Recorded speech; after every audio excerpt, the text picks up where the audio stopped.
there, Kendall here.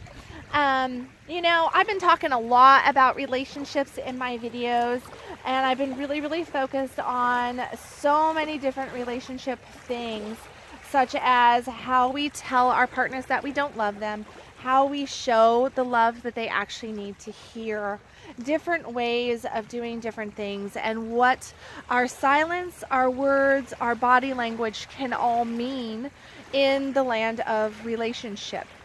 And I like to come down here to the water, and I like to walk along the beach line and just experience nature, because it really does open me up to what probably needs to be discussed the most. And as I walk along this beach here, I notice that there's trash. I notice that the trees that were once green are now brown. The water is murky and icky. There's so much change that has happened to just this little beach line in just the last couple weeks. Actually, it's not even been that long since I was right here on this beach making coaching videos and sharing and different stuff. And as I look around, that is exactly the topic that I want to talk about. Change. There's there's a song, and I can't think of the artist's name, but the lyrics are, we're going through changes, and tough times are sure to hit, but I'm sure that we're going to make it through it. Something like that. And here's the thing. The majority of relationships, if posed that question of, can we make it through difficult times? Can we make it through changes? Would all answer, yes. Yes, of course we can. Our love is so strong. Our love is this, our love is that. Of course we can make it through these changes, right? The reality is that the majority of relationships cannot make it through changes, cannot move past the different things that come up. We let some of the what appears to be some of the biggest things, these big impacts, we let them break us apart. We let them destroy this beautiful thing of love. We also let the smallest things impact our relationships and break up the love. We let it destroy the love. We let it block the love. We let it change the love. And typically it changes it for the worse, not for the better. It does not drive the majority of relationships deeper into surrender, deeper into intimacy, deeper into connection, deeper into authentic, unconditional love. And the reason for this is that the majority of relationships are based on need. We base our relationships on need and not on true love. When we love somebody, we will love them no matter what happens. No matter what happens. Now, that does not mean that the relationship will last forever, but it does mean that the love can last forever. I have relationships in my life that are 25 years old, that, I have a beautiful love relationship in my life that has been around since I was 15 with a man that I still love with my whole heart and soul.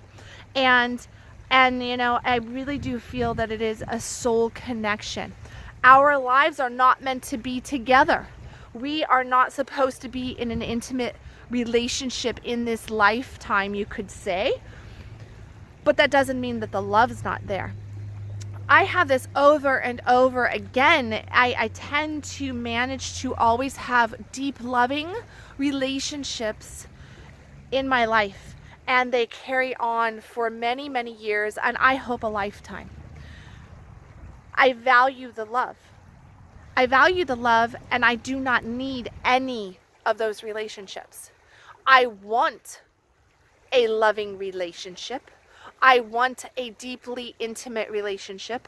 I want a passionate relationship. I want an intimate relationship. I want that unity, that connection, that team, right?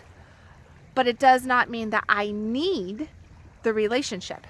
And here's what I'm trying to tell you by this, is that you have to have those statements that I just gave you. I just gave you those statements of I want, I want, I want. There's nothing wrong with wanting. That's desire. That's passion. It's asking God, the universe, to give you what you want, okay? If we do not put our want out there, it will never be given.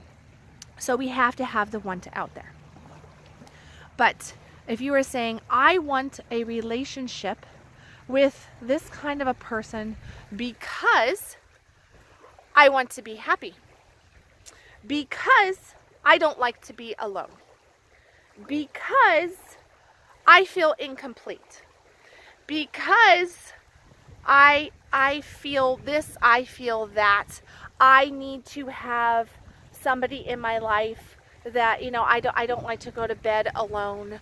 I don't like to do things alone. I don't like to eat alone. It depresses me. You're not ready for a relationship.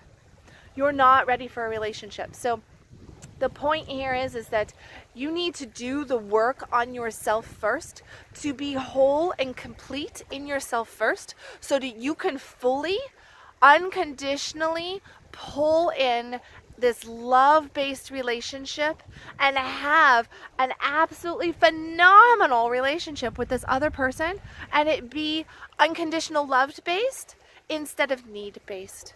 And you know, I have made other videos on this topic, and it's funny, but they're the ones that get probably some of the least viewings when I bring up need versus love.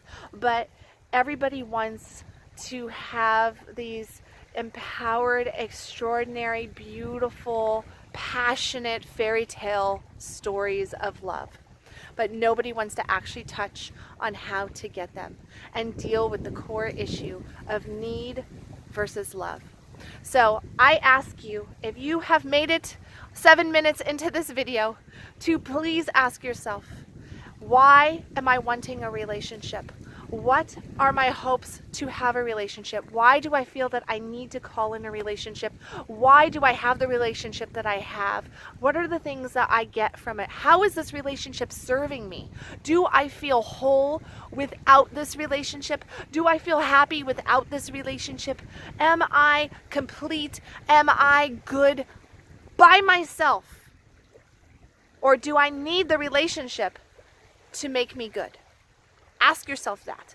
The answers are there. The proof is in the pudding as to what is going on inside of you.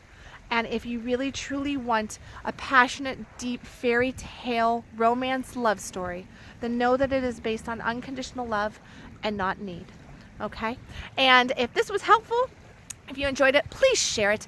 Leave your comments below. I love hearing your comments, good, bad, or other. It doesn't much matter. Leave your fairy tale story, romance, a little bit about that too. Would love to hear those testimonies down there.